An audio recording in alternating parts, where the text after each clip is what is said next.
BNR gold and diamonds తరుగు తక్కువ బంగారం ఎక్కువ. ఇప్పుడు మన వైజాగ్ లో జూలై 24న గ్రాండ్ ఓపెనింగ్.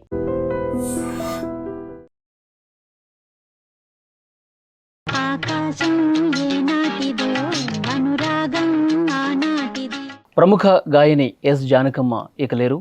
ఆమె అనారోగ్యంతో తుదిశ్వాస విడిచారు. వారి మృతి తెలుగు రాష్ట్రాలకే కాదు మొత్తం యావత్ సినీ ప్రపంచానికి ఒక తీరని లోటని చెప్పాలి. సో వారి గురించి మాట్లాడటానికి ప్రస్తుతం నాతో ఉన్నారు ప్రముఖ గాయకులు, సంగీత విద్వాంసులు, సంగీత అధ్యాపకులు, లిటిల్ మ్యూజిషియన్స్ అకాడమీని స్థాపించి ఎంతోమంది పిల్లలకు సంగీతాన్ని నేర్పిస్తూ తెలుగు సినీ పరిశ్రమలోకి ఎంతోమంది యువతను కూడా పరిచయం చేసినటువంటి రామాచారి గారు ఇక్కడ ఉన్నారు. ఇక్కడ హైదరాబాద్లో ఉన్నవాళ్ళే కాదండి.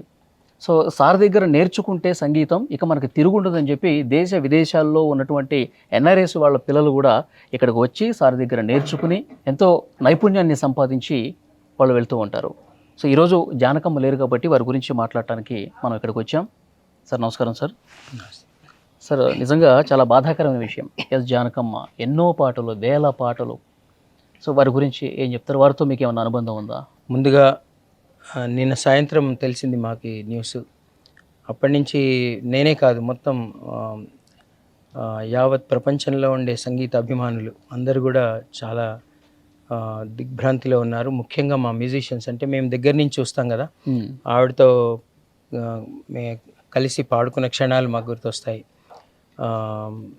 మాకు ఒక తల్లి లాంటిది ఆమె. ఆమె పాటల తల్లి అంటాం మేము ఆమెని.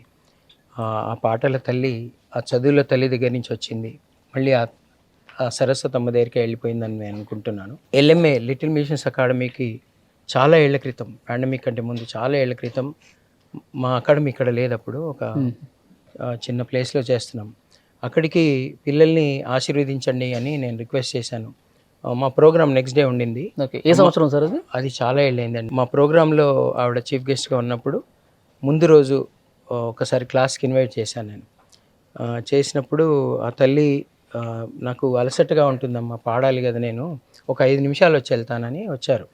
అక్కడ చాలా చిన్న ప్లేసు, ఫ్యాన్స్ అంత కంజెస్టెడ్గా వచ్చి ఒక 5 నిమిషాలు ఉంటాన్న తల్లి మా పిల్లలతో కూర్చుంది. ఆవిడ కూర్చొని వాళ్ళతో ముచ్చట్లు పెడుతూ, వాళ్ళతో వాళ్ళ పాటలు వింటూ, వాళ్ళతో గొంతు కలిపి పాడుతూ పిల్లలతో మమేకం అయిపోయింది. అంటే పిల్లల్లాగా. ఆవిడకి పైన ప్లేస్ ఒక మంచి చైర్ వేస్తే ఆవిడ కూర్చోలేదమ్మ. కూర్చోకుండా పిల్లలతోనే కూర్చోవడం, వాళ్ళతో పాడించుకోవడం, తను పాడడం, ఇలా ఆ రోజంతా గడిపింది. తర్వాత లంచ్ బ్రేక్ అయినప్పుడు లంచ్ పైన అరేంజ్ చేసాం మేము, పెద్ద డైనింగ్ టేబుల్ అవన్నీ. అక్కడికి వెళ్ళలేదు ఆవిడ. అక్కడి నుంచి లంచ్ తెప్పించుకొని పిల్లలతో షేర్ చేసుకుంటూ తినేశారు. పిల్లల బాక్సులు తెచ్చుకొని తింటారు కదా, వాళ్ళ బాక్సులోంచి షేర్ చేసుకొని. ఆ నెక్స్ట్ డే మా ప్రోగ్రాంలో ఆవిడ మా చీఫ్ గెస్ట్గా మాట్లాడుతూ కూడా ఆ రోజు చెప్పడం, నన్ను గట్టిగా హత్తుకొని ఒక కొడుకులాగే, అంటే మేమందరం, నేనే కాదు ఇక్కడ ఉండే సింగర్స్ అందరినీ కూడా తన కూతురు కొడుకులను ఎలాగో చూసుకుంటుంది, బిడ్డ ఎలా చూసుకునేది. ఆవిడ మనస్తత్వమే అలాంటిది. అందుకే ఆవిడని జానకమ్మనే అంటాం మేము. ఎస్ జానకి గారు ఇలా అనం మేము. అందరం జానకమ్మ తల్లే. సో అలాంటి తల్లి మనకి అమృతాన్ని అందించి, మనకు అమృతాన్ని ఇచ్చి మళ్ళీ ఆమె దైవలోకానికి వెళ్ళిపోయింది. కానీ ఆ మధ్య కాలంలో ఆవిడ బర్త్డే రోజు నేను మాట్లాడడం జరిగింది. బర్త్డే రోజు మాట్లాడి, అమ్మ మీరు అప్పుడెప్పుడో వచ్చారమ్మా, ఇప్పుడు కొత్త భవనం కొనుక్కున్నాం, మేము కట్టుకున్నాము, మీరు ఒక్కసారి కాలు మోపి పిల్లల్ని దీవించండి అంటే, నేను హైదరాబాద్ వచ్చినప్పుడు తప్పకుండా వస్తాను నాన్న, ఎక్కువ రావట్లేదు, నేను మైసూర్లోనే ఉంటున్నాను.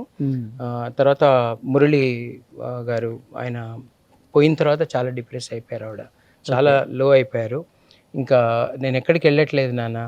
నేను వాళ్ళ అసిస్టెంట్తో చెప్పిన మాట ఏంటంటే, అమ్మ ఎక్కడికి ఏ ఎంటర్టైన్మెంట్ ప్లేసెస్కి రామంటున్నారు అంటే, వాళ్ళ అబ్బాయి చనిపోయాక నాకు I'm waiting for call from my God, దానికోసం చూస్తున్నాను అన్నారు. అయినా నేను రిక్వెస్ట్ చేసినప్పుడు, నేను వస్తే తప్పకుండా పిల్లల్ని ఆశీర్వదిస్తాను, లేకపోతే నేను ఇక్కడి నుంచే ఆశీర్వదిస్తున్నానని ఆవిడ ఆశీర్వదించడం జరిగింది. ఐ వాజ్ ఇన్ హోప్, లేకపోతే పిల్లలందరినీ తీసుకొని మైసూర్ వెళ్దామనే ప్లాన్లో కూడా నేను ఉన్నాను అనమాట. ఆవిడ పర్మిషన్ ఇస్తే పొద్దున మైసూర్ వెళ్ళి అలా ఆమెను దర్శించుకొని మళ్ళీ వద్దామనే ప్లాన్లో ఉన్నాం మేము. కానీ నిన్న సాయంత్రం ఈ న్యూస్ తెలిసేసరికి మాకు చాలా షాక్లో ఉన్నాం. అంటే బాగా మాట్లాడుతున్నారు డెఫినెట్గా.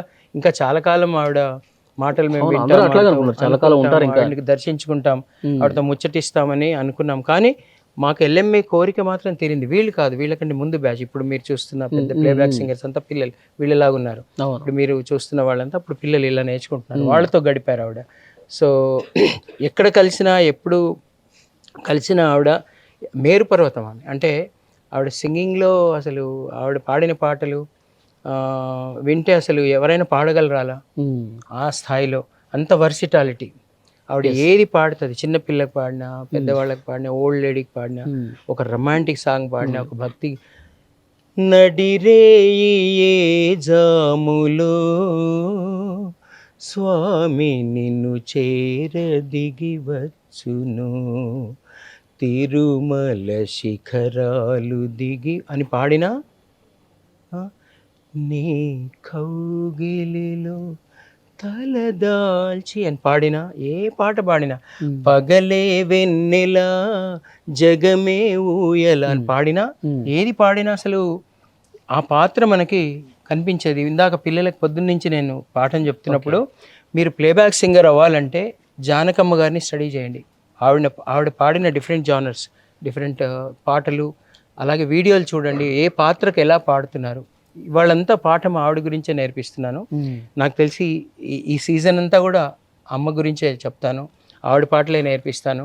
ఆవిడ చరిత్ర, ఆవిడ ఎలా ఎలా పాడేవాళ్ళు, ఆవిడ ఎంత బాగా మాట్లాడేవాళ్ళు, ఎంత అంటే ఒక ఆర్టిస్ట్ ఒక స్కిల్ ఒకటే సరిపోదండి. ఆ స్కిల్తో పాటు మంచి బిహేవియర్, మంచి మనస్తత్వం, మంచి థాట్ ప్రాసెస్ ఉండాలి. అలా మా బాలుగారిని చూసినా, జానకమ్మ గారిని చూసినా మేము అవి నేర్చుకుంటున్నాం. ఒక కళాకారుడికి ఎంత వినయ విధేయతలు, ఎంత సంస్కారం ఉండాలనేది మనకు వాళ్ళు ఒక బుక్ లాగా నేర్పించారు. అంటే వాళ్ళ జీవితమే మాకు ఒక సిలబస్, వాళ్ళ జీవితమే, వాళ్ళ పాటలే మాకు. మా లైట్ మ్యూజిక్ స్కూల్ ఇది. మేము ఇక్కడ I'm making playback singers year. ఇక్కడ ప్లేబ్యాక్ సింగర్స్, రియాలిటీ షోస్లో పాడేవాళ్ళు, ఇక్కడ కూర్చున్న పిల్లల్లో అందరు చాలామంది రియాలిటీ షోస్లో పార్టిసిపెంట్స్, విన్నర్స్ అంతా ఉన్నారు. తర్వాత చాలామంది సినిమాల్లో బ్యాక్గ్రౌండ్ స్కోర్ పాడుతున్నారు. ఇంతకుముందు నేర్చుకొని వెళ్ళిన పిల్లలందరూ ఇప్పుడు ప్లేబ్యాక్ సింగింగ్ చేస్తున్నారు. వీళ్ళందరినీ కూడా కుటుంబ సభ్యుల్లాగా చూసేవారు ఆవిడ. ఆవిడకి అంత పెద్ద మనసు అంటే ఎలా ఉంటుందో మాకు అర్థం కాదు. అది ఒక తెలుగు, అటు కన్నడలో అంతే, అటు మలయాళంలో అంతే, అటు తమిళ్లో అంతే. నిజంగా తెలుగు వారికి పరిమితం ఏమో అని చాలా మంది అనుకుంటారు. కాదు, కానీ మనకంటే ఎక్కువ ప్రేమ చూపించే వాళ్ళు ఉన్నారు ఇంకా వేరే భాషలో. ఎక్కడికి వెళ్తే అక్కడ మా ఇంట్లో మా జానకమ్మ, మా బాలుగారు అని అంత పెద్ద మనసు వాళ్ళకి. ఎలా పొద్దున్న నేను ఒక గెస్ట్ ని ఇంటర్వ్యూ చేసినప్పుడు కన్నడలో అంట సార్, ఒక టింబర్ డిపోకి అమ్మగారి పేరు పెట్టేశారంట, జానకమ్మ అని. అసలు కర్ణాటకలో బాలుగారు ఒక దేవుడు, జానకమ్మ ఒక దేవత. ఈవెన్ మనకు కూడా మన గుండెల్లో ఉండే దేవుళ్ళు వాళ్ళే. ఎందుకంటే ముఖ్యంగా మా గాయకులందరికీ వాళ్ళే దేవుళ్ళు. సో నేనైతే చిన్నప్పటి నుంచి, నేను పల్లెటూరులో పెరిగిన, రేడియోలో వాళ్ళ పాటలు వింటూ పెరిగాను నేను కూడా. వాళ్ళని ఎప్పుడైనా చూస్తానా, కలుస్తానా అనే తరుణంలో ఆవిడని కలవడము, ఆవిడ కాళ్ళకి దండం పెట్టే అవకాశం రావడం, ఆవిడ నన్ను గట్టిగా ఒక తల్లిలాగా హత్తుకోవడం, ఇవన్నీ కూడా మేము ఎక్స్పీరియన్స్ అయ్యాం. ఆవిడతో కలిసి భోంచేయడం, కలిసి కూర్చొని పాడుకోవడం, ఇవన్నీ మాకు అదృష్టాలు, మా అదృష్టాలు ఇవన్నీ.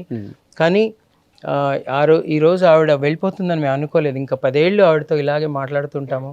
తప్పకుండా ఈ పిల్లల్ని ఆశీర్వదిస్తారని నేను చాలా కలలుగాను, చాలా ట్రై చేశాను కూడా. కానీ నేను ట్రై చేసేటప్పటికే ఆవిడకి వచ్చే పరిస్థితులు లేవు. సో మన మురళి గారు వెళ్ళిపోయాక ఇంకా డిప్రెషన్లో వెళ్ళిపోయారు ఆవిడ. సార్ ఇప్పుడు జానకమ్మ చిన్న పాప వాయిస్ నుంచి తర్వాత మగ గొంతు కూడా పాడిన సందర్భాలు ఉన్నాయి ఆవిడ. సో ఇన్ని డిఫరెంట్ టైప్స్, అంటే వేరే సింగర్లో ఉండటం మీరు చూసారా, లేకపోతే ఈ జనరేషన్లో అంత నైపుణ్యం ఉన్నటువంటి సింగర్ని చూసారా? ఉంటారండి, చాలామంది ఉంటారు. కానీ ఇంత రేంజ్లో మనం బాలుగారిని చూస్తాం, జానకమ్మని చూస్తాం. వాళ్ళిద్దరికి కాంబినేషన్, అసలు వాళ్ళిద్దరూ పుట్టిందే ప్లేబ్యాక్ సింగింగ్ కోసం అన్నట్టు పుట్టారు వాళ్ళు. సో వాళ్ళు ఏ పాత్ర పాడితే అసలు ఏ పాటలో జానకమ్మ కనిపించారు మనకి, ఆ క్యారెక్టరే కనిపిస్తారు. మీరు చూడండి, ఒక 16 ఏళ్ళ అమ్మాయి పాడే పాట అయితే సిరిమల్లె పువ్వు అంటే అది ఆ క్యారెక్టరే కనిపిస్తుంది. తర్వాత ఒక సినిమాలో చూడండి, అతనికి నీవు నచ్చావో లేదో, ఆ పాటలో అసలు ఆ అమ్మ పాడిన పాట, అప్పటికి 40sలో ఉంటారేమో, కానీ ఒక కొత్తగా పెళ్లి కాబోతున్న అమ్మాయి, ఒక సామాన్యమైన కుటుంబం, మామూలుగా అందంగా ఉండే అమ్మాయి, ఒక హీరో లాంటి అబ్బాయి నన్ను ప్రేమిస్తున్నాడా, పెళ్లి చేసుకుంటాడా అనే ఒక క్యారెక్టరైజేషన్ మీకు ఆ పాటలు కనిపిస్తుంది. మనసా త్రుళ్ళి పడకే అతిగా ఆశ పడకే అతనికి నీవు నచ్చావో లేదు ఆ శుభ ఘడియా వచ్చేను రాదు తొందర పడితే అలుసే మనసా తెలుసా మనసా. అసలు ఎంత ఎక్స్ప్రెషన్ అండి ఆవిడది. అలాగే నీ కౌగిలిలో తలదాల్చి నీ చేతులలో కనుమూసి జన్మ జన్మకు జతగా మసలే వరమే నన్ను పొందని. పొద్దున ఎవరో చెప్తున్నారండి నాకు ఫోన్లో. మేము ఇంకా ఈ రోజంతా నిన్న రాత్రి నుంచి అమ్మ గురించే ఎవరో ఒకళ్ళు చెప్తున్నారు ఈ పాట గురించి. ఈ పాట అప్పుడు వాళ్ళ హస్బెండ్ హాస్పిటల్లో ఉన్నారు హార్ట్ ప్రాబ్లంతో. అసలు she was unable to sing the song. ఆమె చాలా డిప్రెషన్లో ఉన్నారు వాళ్ళు. చాలా అవును, వాళ్ళ ఇంట్లో ఆయన హాస్పిటలైజ్డ్ అవ్వడం, అందరూ చాలా మూడ్ ఆఫ్లో ఉన్నారు, టెన్షన్లో ఉన్నారు. బట్ ఈ పాట కంపల్సరీగా పాడాలి, వాళ్ళ షెడ్యూల్ అయిపోయింది అది. సో ఈ పాట వెళ్ళి ఆ డిప్రెషన్లో వెళ్ళి పాడింది ఆమె. పాడి ఆవిడ ఒకటే అన్నారంట, ఇంత పొద్దున్న చెప్తున్నారు ఎవరు, పొద్దున ఏదో పేపర్లో వచ్చిందని చెప్పారు. ఆవిడ కంప్లీట్గా వాళ్ళ ఆయన్ని తలుచుకొని పాడిందంట ఆ పాట. కంప్లీట్గా 360 degrees ఆయనతో ఉన్నట్టు, ఆయన కౌగిల్లో తలదాల్చుకొని ఉన్నట్టుగా ఆమె అలా భావిస్తూ పాడిందంట ఆ పాట. అంటే ఒక ప్లేబ్యాక్ సింగర్స్ వాళ్ళంతా గొప్పవాళ్ళు. ఎంత అసలు పాట అంటే 7 స్వరాలు కాదండి, 7 స్వరాలు 12 శృతులు 4 తాళాలు కాదు. అందులో ఉండే సోల్, అందులో ప్రతి పాటలో ఒక క్యారెక్టర్ ఉంటుంది. ఆ క్యారెక్టర్ ఇంకొకళ్ళ గురించి ఉద్దేశించి ఒక్కొక్క సందర్భంలో ఒక్కొక్క ఎమోషన్తో పాడతారు. సో ఒక నిజమైన క్యారెక్టర్లో వాళ్ళు అయిపోయి పాడతారు వాళ్ళు. జానకమ్మ పాటలు మీరు ఏ పాట చూసినా సరే ఆ క్యారెక్టర్ కనిపిస్తుంది అందులో. మనం స్క్రీన్ మీద కనుక మనం చూస్తే ఇంకా ఆ స్క్రీన్ మీద ఉండే పాత్రే పాడుతున్నట్టుగా మనకు ఉంటుంది. సో అది గొప్పతనం. సార్ ఇంకొక విషయం, ప్రభుత్వం పద్మభూషణ్తో సత్కరించింది సార్ జానకమ్మ గారిని. అయితే దాన్ని తిరస్కరించారు. అంటే ఉత్తరాదికినో దక్షిణాదికి మీరు ఇంత వేరియేషన్ చూపిస్తున్నారని చెప్పి కొంత అలకతో దాన్ని అభిమానులకి నేను అంకితం చేస్తున్నాను, సంగీత ప్రియులకు అంకితం చేస్తున్నాను అని చెప్పి దాన్ని రిసీవ్ చేసుకోలేదు. సో ఆ పరిణామాన్ని ఎట్లా చూస్తారు మీరు? అంటే దాని మీద కామెంట్ చేసేంత జ్ఞానం కానీ నాకు అంత లేదండి. అది నేను నాన్న అడగొద్దు, పెద్దవాళ్ళని అడగాలి. ఎవరినైనా ఆవిడతో సమాన స్కందులు ఎవరైనా ఉంటారండి వాళ్ళని అడగండి. ఎందుకంటే మేము ఆవిడ పాటలోని స్వరాలు, ఆవిడ పాటలోని భావాలు నేను నేర్చుకుంటే ఈ పిల్లలకి నేర్పిస్తాను. అంత దాని మీద కామెంట్ చేసేంత అర్హత నాకు లేదు. సో కాబట్టి నేను చెప్పేది ఏంటంటే వాళ్ళ దగ్గర నుంచి నేను నేర్చుకొని నేను వీళ్ళకి పరంపరగా, అంటే ఇది గురు శిష్య పరంపరలో ఇప్పుడు వాళ్ళంతా నా గురువులే. ఎందుకంటే వాళ్ళ పాటలు విని పెరిగాను నేను.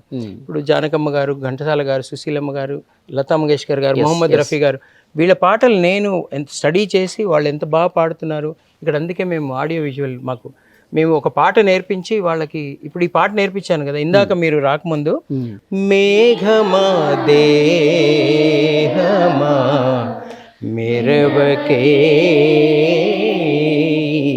క్షణం మెరిసినా